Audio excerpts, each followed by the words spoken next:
మగవులు మెచ్చే ఆషాఢం sale Chennai shopping mall ఆడి KG sale. Hi hello నమస్తే, welcome back to our channel. నేను మీ వైషు. ఇంట్లో మనం ఎలా ఉన్నా సరే బయటకు వెళ్ళినప్పుడు, నలుగురిలో ఉన్నప్పుడు, 10 మంది మన చుట్టూ ఉన్నప్పుడు మన భార్యకి కానీ మన గర్ల్ ఫ్రెండ్కి కానీ మనం రెస్పెక్ట్ ఇచ్చి మాట్లాడాలి. వైస్ వర్సా మన హస్బెండ్కి కానీ మన బాయ్ ఫ్రెండ్కి కానీ మనం రెస్పెక్ట్ ఇచ్చి మాట్లాడాలి అని అంటాను. ఎందుకంటే తప్పేదైనా ఉంటే 10 మందిలో కాకుండా ఇంట్లోకి తీసుకెళ్ళి చెప్పొచ్చు, బయట కాదు అనేది నా ఒపీనియన్. ఎంతవరకు అది కరెక్ట్? బయట వాళ్ళని చులకనగా చూడటం, భార్యను అందరి ముందు చులకన చేసి మాట్లాడడం కరెక్టా? ఈ విషయం గురించి మాట్లాడడానికి ఈరోజు నాతో పాటు రిలేషన్షిప్ ల్యాబ్ ప్రోగ్రాంలో డాక్టర్ పవన్ సత్య ఉన్నారు. సార్తో మాట్లాడదాం. హలో అండి. హలో, నమస్తే. బాగున్నారా? బాగున్నా.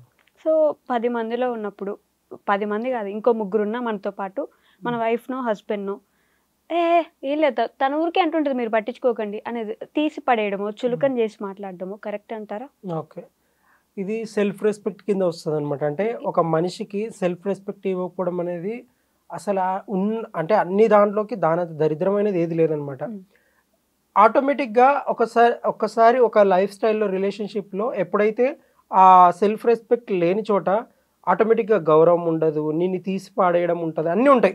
దాంట్లో ఏమైపోతుంది అంటే ఇద్దరి మధ్యన గొడవ రావడం. అంటే ఎంత పైకి బాగుంటున్నామని కనిపిస్తున్నప్పటికీ బట్ లోపల వాళ్ళు ఫీల్ అయ్యే బాధ ఉంటుంది చూడండి, మామూలుగా ఉండదు, కనిపించదు. అది ఆటోమేటిక్గా ఎప్పుడు తెలుస్తుంది అంటే వాళ్ళతో మాట్లాడినప్పుడు, అరే నువ్వు నిజంగా ఫీల్ అవుతున్నావా, ఆవిడ ఇట్లా అవుతుంది కదా నీ వైఫ్ని అంటే అప్పుడు అడిగినప్పుడు ఒకరు స్పెషల్ పర్సన్ అయ్యి వాళ్ళకి తెలిసిన పర్సన్ అయ్యి అంటే చాలా లాంగ్ మళ్ళీ వాళ్ళు అట్లాంటి వాళ్ళు ఇప్పుడు అని వెంటనే పడిన వాళ్ళు ఎట్లుంటారంటే వాళ్ళు ఎవరికి చెప్పాలనుకోరు, ఆ రిలేషన్ కానీ బయట పెట్టాలనుకోరు. బట్ ఎవరికో ఒకరికి ఇద్దరు ముగ్గురికైనా చెప్తారు. అది కూడా ఎవరు లాంగ్ రిలేషన్లో నేను వీళ్ళకి చెప్పినా నాకు సేఫ్ అని ఫీల్ అయ్యే వాళ్ళే వాళ్ళకి షేర్ చేసుకుంటారు అనమాట. రియాలిటీ లైఫ్లో ఇది రెగ్యులర్గా జరుగుతుండేది. అంటే ఎవరైతే హస్బెండ్స్ ఇట్లా వైఫ్ని ఇంకా చిన్న చూపు చూడడం అంటే అది ఇంకా ఉంది. అంటే ఆ సొసైటీ నుంచి బయటికి పోవడం అంటే చాలా కష్టము. అంటే ఇప్పుడు వచ్చింది ఆ అమ్మాయి, మా వైఫ్ ఇంటికి వచ్చింది అంటే పక్క అందరికి ఏం చేయాలి, వంట చేయాలి, నువ్వు ఇంతే, నీ వర్క్ ఇంతే ఫిక్స్, ఇంతే ఉంటది. బట్ ఎప్పుడైతే ఆవిడ కూడా అంటే ఈక్వల్ గా ఎర్న్ చేయడం స్టార్ట్ చేస్తుందో, అంటే నేనేమంటున్నా అంటే మనం ఆటోమేటిక్ వాళ్ళకి ఇచ్చే రెస్పెక్ట్ ఇస్తూ మనం వాళ్ళ వర్క్స్ వాళ్ళు చేసుకుంటూ వాళ్ళు రెస్పెక్ట్ ఇవ్వాలి. ఇప్పుడు నాకు ఇష్టం లేదు సంథింగ్ ఈ టైంకి, సరే ఇష్టం లేదని చిన్న వాళ్ళకు ఒక టైప్ ఆఫ్ పర్సంటేజ్ అనుకోవచ్చు, వాళ్ళ అభిప్రాయానికి విలువ ఇవ్వాలి. ఇప్పుడు మెయిన్గా ఏంటంటే నలుగురిలో ఇట్లా తిట్టడం ఇది అనేది మంచిది కాదనమాట నన్ను అడిగితే. ఎగ్జాక్ట్లీ. అంటే కొన్ని సిచ్యువేషన్స్ ఉంటాయి.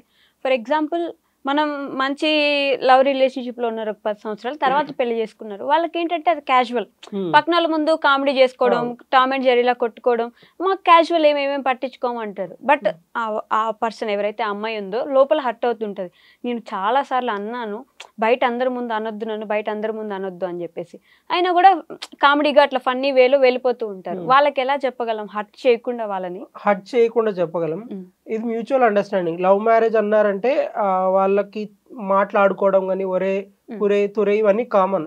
అది బయట వాళ్ళకి కొత్తగా అనిపించిండొచ్చు కానీ, లేకుంటే ఓల్డ్ స్కూల్ వాళ్ళకి అది కొత్తగా అనిపించవచ్చు. బట్ ఎప్పుడైతే అట్లా మాట్లాడుకుంటేనే వాళ్ళ లవ్ ఇంకా రోజు రోజుకు పెరుగుతుంది అనేది ఒకట నమ్మకం అనమాట. బట్ ఏదో ఒక రోజులో ఇప్పుడు కాదు, ఏదో ఒక రోజులో అంటే వాళ్ళ లైఫ్ డిస్టర్బ్ చేసిన అంటే వాళ్ళు వాళ్ళ వర్క్ ప్లేస్లో అనుకో సుపీరియర్గా ఉంటారు, బట్ అలా పిలిపించుకోవడానికి ఇష్టం ఉండదు అనుకో. అలా అన్నప్పుడు బాగా కొంతమందికి తెలియకుండా ఇబ్బంది క్రియేట్ అయి ఉంటుంది అనమాట. కానీ వాళ్ళు అది కూడా పట్టించుకోకుండా లైఫ్ సర్టెన్ మూవ్ చేస్తే ఏం కాదనమాట. ఇప్పుడు సరే ఫర్ ఎగ్జాంపుల్ ఇట్లా మాకు ప్రాబ్లం వచ్చింది, బట్ ఫస్ట్ కూర్చొని మాట్లాడుకో, నాకు ఇది ప్రాబ్లం ఉంది నీ నుంచి, ఆమె కూడా అంతే నాకు ఇది ప్రాబ్లం నుంచి, ఎప్పుడైనా మ్యూచువల్గా ముందే మాట్లాడేసుకొని. బట్ న్యాచురల్గా వచ్చేదాన్ని ఎవరు ఆపలేరు. అంటే ఇప్పుడు చాలా మంది అనుకుంటారు నువ్వు ఎంత మ్యూచువల్గా కూర్చొని నాన్న చిట్టి నన్ను ఇట్లా అనకు, నేను నిన్ను ఇట్లా అనను, చూసుకో జాగ్రత్తగా. అంటే కొన్ని ఉంటాయి ఇన్స్టింక్ట్స్. అంటే కొన్నిసార్లు ఆఫీస్లో వర్క్స్ జరుగుతుంటాయి, అంటే ఒక స్పీచ్లోనే మధ్యలోనే మాట్లాడుతుంటారు అనుకో, నువ్వు మధ్యలో ఆపేసి ఆ కాన్షియస్ అవ్వలేవు. ఆ కాన్షియస్ అయ్యో నేను ఇప్పుడు మా ఆయనకి రెస్పెక్ట్ ఇవ్వాలి కదా, సార్ ఇది ఇవ్వండి. ఇప్పుడు ఒకే ఆఫీస్లో వర్క్ చేస్తున్నారు అనుకో ఇద్దరు, ఇప్పుడు పొరపాటున మాట్లాడుతూ అట్లా మాట్లాడుతూ పేరు పెట్టి పిలవాలి, ఒరే సురేష్ ఏదో పిలాలి. ఇప్పుడు ఆమె కొద్ది గ్యాప్ తీసుకొని కాన్షియస్ ఇట్లా అయ్యి సార్ అనింది అనుకో, అది ఫేక్ అయిపోతుంది అనమాట. ఎప్పుడంగానే అంత మాట్లాడి అంత రిస్క్ చేసి అట్లా ఒక మనిషిని ఆ రెస్పెక్ట్ ఇచ్చి మాట్లాడాలి. నిజంగా అంటే ముందు నుంచి రెస్పెక్ట్ ఉంటే అది వచ్చినా ఓకే, బట్ ఆ టయానికి ఫేక్ ఇష్ చేసినావు అనుకో చాలా అది మంచిది కాదు. ఒకవేళ అట్లా మిస్అండర్స్టాండింగ్ ఉంటే మాట్లాడుకోవాలి. బట్ ఎలా ఉన్నారు స్టార్టింగ్ నుంచి ఎండింగ్ వరకు అలాగే ఉంటేనే ది బెస్ట్ థింగ్. అప్పుడప్పుడు మార్చేసుకొని సరే 1 minute చేస్తావు, లేకపోతే 1 hour చేస్తావు, లేకుంటే ఒక 2 hours చేస్తావు ఫేక్, బట్ ఆటోమేటిక్గా మళ్ళీ బ్యాక్ టు నార్మల్ వచ్చేస్తుంది. అవును. అంటే ఫర్ ఎగ్జాంపుల్ ఒక ఇంట్లో అత్తయ్య మావయ్య హస్బెండ్ వైఫ్ నలుగురు ఉన్నారు. ఏదో ఒక డెసిషన్ తీసుకుంటున్నారు అందరు వచ్చి. కోడలు వచ్చింది అంటే తన వైఫ్ వచ్చింది, అప్పుడే నా ఒపీనియన్ ఇదని చెప్పి నీకేం తెలుసు నీకేం తెలియదు పో వంట చేసి పెట్టి అందరికి అనేస్తారు. చాలా ఉన్నాయి, చాలా జరుగుతున్నాయి, ఇప్పుడు కూడా జరుగుతున్నాయి. సో అలాంటి వాళ్ళకి ఏంటంటే మెయిన్గా కోడాలంటే వాళ్ళకి ఇదే ఫిక్స్ అనమాట. అంటే ఇంతే చేయాలి, ఇంతకు మించి అంత లేదు. బట్ నేను చూసిన వాళ్ళలో చాలా మంది ఫేస్ చేసిన వాళ్ళు ఉన్నారు. అంటే నన్ను టామ్ బాయ్గా పెంచారు, అంటే టామ్ గర్ల్ అనుకో, టామ్ బాయ్ లాగా నన్ను పెంచారు ఇంట్లో అమ్మాయి అయినప్పటికీ. బట్ ఇక్కడికి వచ్చేపాటికి కంప్లీట్గా డిప్రెస్ అయికుంటూ నాకు ఇష్టం లేకుండా కూడా అడ్జస్ట్ అవుతూ బట్ ఎప్పుడైతే అడ్జస్ట్మెంట్ ఉంటే వాళ్ళకి ఏ టయానికి ఒక టయానికి కొన్ని మూడ్ స్వింగ్స్ తడతాయి అనమాట. లైక్ చాలా రకాలు ఉంటాయి, అవి అఫైర్స్ అవ్వచ్చు, అక్రమ సంబంధాలు ఏమైనా అవ్వచ్చు. అంటిల్ అన్లెస్ వాళ్ళు ఒకటే ఫిక్స్ అవ్వాల్సింది ఏంటంటే ఇదే నా లైఫ్, అడ్జస్ట్మెంట్ అవ్వాలి, అక్కడ దొరికిన లైఫ్ ఇక్కడ దొరకదు. మేబీ నేను బెటర్గా వాళ్ళతో నేను చెప్పుకోగలను, అంటే నాకు దక్కాల్సింది ఇది కాదు, నేను ఇంత వర్క్ చేస్తున్నాను. సో మేబీ వాళ్ళ సైడ్ రూట్లో అంటే ముళ్ళుతోనే తీయాలంటారు కదా, అత్తయ్య ప్రణామం, అత్తయ్య నమస్కారం మీకే, అంటే ఈ ఒక రకమైన డ్రామా అనుకోవచ్చు, ఏదైనా అవ్వచ్చు. అట్లా చేస్తే కూడా చాలా మంది సర్వైవ్ అయిన వాళ్ళు ఉన్నారు. అంటే నన్ను అడిగితే వాళ్ళ రూట్లోకి వెళ్ళాలి, అంటే వాళ్ళు మన రూట్లోకి రారు చాలా మంది. మనం వాళ్ళ రూట్లోకి వెళ్ళి వాళ్ళని మచ్చిక చేసుకొని మేబీ అప్పుడు చేసుకుంటే అత్తయ్య, ఇప్పుడు క్లోజ్ అయినప్పుడు వాళ్ళకి అవి ఉండవు అనమాట. అంటే నీ అభిప్రాయం తోటకూర అంటారు అనమాట. మేబీ వాళ్ళలో కలిసిపోయి ఉంటుంది ఆవిడ. సో ఇవి తెలియక, అంటే ఇప్పుడు అమ్మ మా అత్తయ్య ఇట్లా ఇబ్బంది పెడుతుంది అమ్మ, సో అక్కడలాగా కాదు, నీ అభిప్రాయం అసలు నువ్వు మాట్లాడాల్సిన అవసరం కూడా లేదంటుంది. ఇవి ఎక్కువ శాతము ఆ ఇంటికి ఫోన్ చేసి చెప్పడానికే సరిపోతుంది. కానీ ఎప్పుడైనా ఒకసారి మా అత్తయ్య ఓర్ నాయనో ఇది గయ్యాలి క్యాండిడేట్, ఈ గయ్యాలతోనే ఇది చేయాలి, ఆ మైండ్ సెట్ వచ్చింది అనుకోండి, చాలా వరకు బెటర్ ఉంటుంది ఆ ఇల్లు కానీ ఆ రిలేషన్ కానీ. ఇప్పుడు ఊరుకొరకే అరుస్తుంటుంది అనుకో అత్త, సైలెన్స్ మోస్ట్ పవర్ఫుల్ వెపన్. ఇది ఎందుకు ఇంత అరిచినా కూడా కిసుక్కనట్లేదు అనే ఫీలింగ్ వచ్చేస్తుంది అనమాట.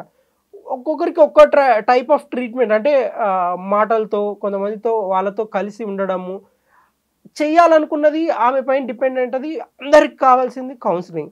ఇప్పుడు కొత్తగా స్టార్ట్ అవుతున్నాయి ఫ్యామిలీ కౌన్సిలింగ్స్ అని, కపుల్ థెరపీ అని, అంటే కపుల్స్ వచ్చి కౌన్సిలింగ్స్ తీసుకుంటారు. లైక్ హోల్ ఫ్యామిలీ కౌన్సిలింగ్ ఉంటుంది. ఇప్పుడు అడ్వాన్స్ అయినాయి అనమాట. అంటే ఫ్యూచర్లో ఇంకా ఎక్కువ అవుతుంది. బట్ ఇంత ఒక అంటే డబ్బులు కట్టి ఆయన దగ్గరికి వెళ్ళి చెప్పించుకోవాలి, ఇది కరెక్ట్ ఇది రాంగ్ అని అనుకోవట్లేదు ఇప్పుడు. ఒకప్పుడు ఇప్పుడు వెళ్తున్నారు జనాలు, బట్ అది నీడా కాదనేది జనాలకు తెలియాలి. సో అదే రిలేషన్షిప్ లో ఆవిడ మాటకు కూడా వాల్యూ ఇస్తే ఏమైపోతుంది, ఓకే తన ఒపీనియన్ తను చెప్తుంది అని అనుకోవచ్చు కదా. అనుకోరు.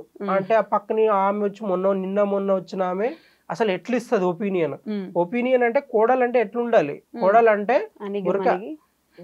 చిన్న అంటే పరిగెత్తుకుంటూ రావాలి, అన్ని వర్క్ చేసి ఉండాలి, అంటే ఈ ఫీలింగ్ లో ఉంటారనమాట. బట్ అది రావడానికి చాలా టైం పడుతుంది. అంటే మేబీ ఇప్పుడు చూడండి యుఎస్ లో మెయిడ్స్ కి చాలా విలువ ఉంది. అంటే అమ్మో వాళ్ళు లేకపోతే పని చాలా కష్టము, అసలు వాళ్ళని ఇక్కడ రానిలా పెట్టుకుని చూస్తారు. ఎప్పుడైతే వీళ్ళకి తెలియవచ్చి, అంటే కోడలు అంటే అమ్మో ఆమె వర్క్స్ చేసుకుంటూ ఇంట్లో వర్క్స్ చేసుకుంటూ ఇంత చేస్తుంది, ఆమె క్రెడిబిలిటీ ఎక్కడ అనే ఫీలింగ్ వచ్చేస్తే మాత్రము ఆటోమేటిక్గా రెస్పెక్ట్ అమాంతంగా పెరుగుతుంది. నీ అభిప్రాయాలు ఎన్నన్నా చెవులోకి వేసినా కూడా వినిపించుకుంటారు అనమాట. ఇది రావాలి, అంటే అవగాహన లేకపోవడం వల్లనే రావడానికి టైం పడుతుంది, చాలా టైం పడుతుంది. ఓకే అండి, డన్. Thank you.